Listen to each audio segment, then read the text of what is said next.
لقد من الله على المؤمنين إذ بعث فيهم رسولا من أنفسهم يتلو عليهم آياته ويزكيهم ويعلمهم الكتاب والحكمة وإن كانوا من قبل لفي ضلال مبين.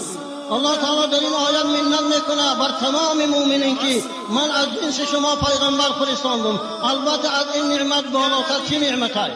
هیچ نعمت بالاتر از بعثت رسول اکرم صلی الله علیه وسلم نیست.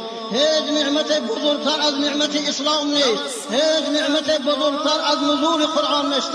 الله تبارک و تعالی سبب یعنی این نور خطی مؤمنان را هدایت کرد. یتلو علیهم آیاته، خدا میگوید پیغمبر آیاتهای من در شما میخوانه و یزکیهم، شما را پاک میکنه از کفر و شرک، یعنی شما را از جهالت پاک میکنه، یعنی از بت پرستی، ستاره پرستی، گوساله پرستی، از انسان پرستی، شیطان پرستی، از مثلا راههای باطل این پیغمبر شما را پاک میکنه و یعلمهم الکتاب و الحکمه، تعلیم قرآن میکنه، تعلیم حدیث میکنه این پیغمبر.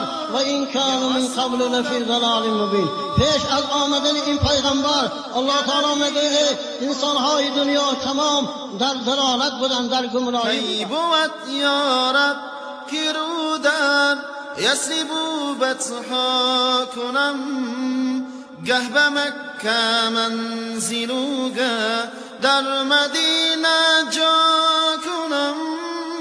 کی بود یا رب که رودن یسربو بطحا کنم، گه به مکه منزلو گه در مدینه جا کنم.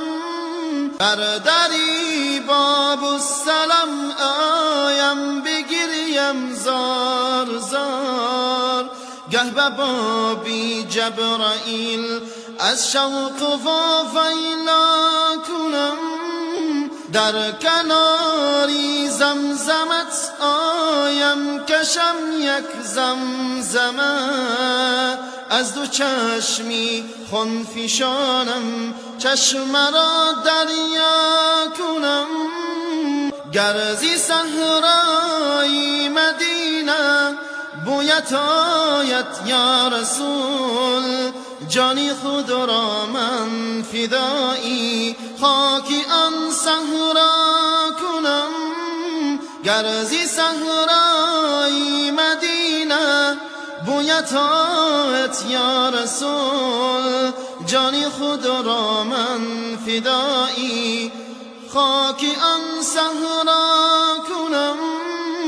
اشرق البدر علينا فاختفت منه البدور، مثل حسنك ما رأينا قط يا وجه السرور. أنت شمس أنت بدر أنت نور فوق نور، أنت إكثير وغالي أنت مصباح الصدور.